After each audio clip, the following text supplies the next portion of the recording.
आज आपण आला आहे गुळूंच्या ठिकाणी. गुळूंचे काटे बारस म्हणून पारंपरिक पद्धतीचा हा सण उत्सव इथे साजरा केला जातो. अशा प्रकारे इथला सण उत्सव साजरा केला जातो हे तुम्हाला थोडक्यात माहिती सांगणार आहोत. या पुरंदर विभागातील गुळूंचे गावात काटे बारस हे काय महत्व आहे, काय वैशिष्ट्य तुम्हाला त्या ठिकाणी एक ग्रामस्थ सांगेल. नमस्कार, काय होय काटे बारस म्हणून इथं उत्सव साजरा केला जातो त्याबद्दल काय तुम्ही परंपरा काय?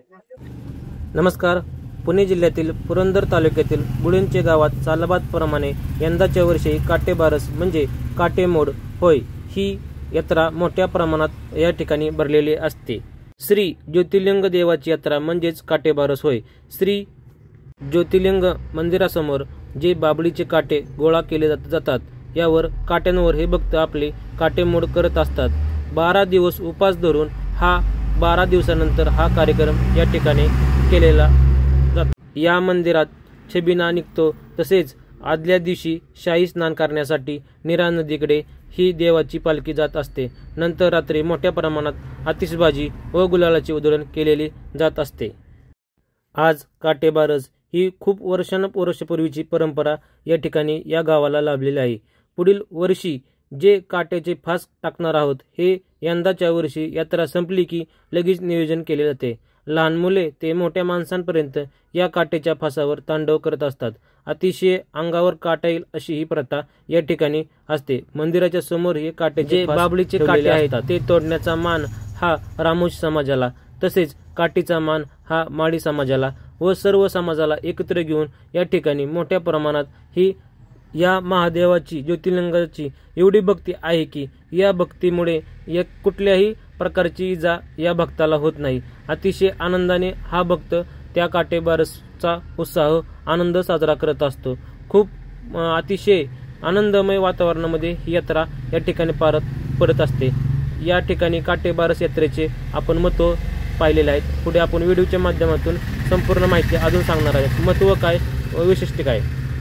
शंकर भगवान महादेव यांची बहीण आसावरी जेव्हा शंकरांचे लग्न होते त्यावेळी त्यांच्यासोबत कोण राहणार, पार्वती की त्यांची बहीण आसावरी. हे नंदन भाऊजायांचं नातं असलेलं आसावरी देवी आणि पार्वती हे खूप अतिशय छान घट्ट होते नातं. या नात्यामध्ये आसावरी देवीच्या मनामध्ये राग निर्माण झाला व ती रुसून बसली.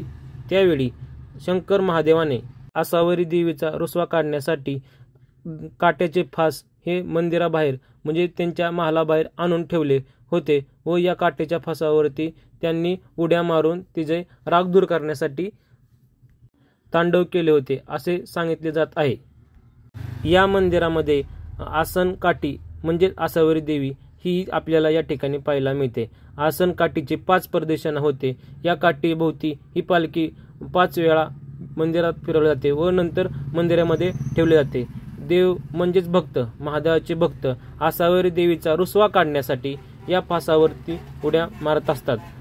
तुम्ही पाहू शकता लहान मुलापासून ते मोठ्या माणसांपर्यंत या ठिकाणी या भक्तांचा या फासावरती आनंद घेताना किंवा रुसवा काढण्यासाठी भक्तांचा या ठिकाणी तांडव पाहायला मिळतो. दीपावली पाडव्यापासून या सण उत्सवाला सुरुवात होते.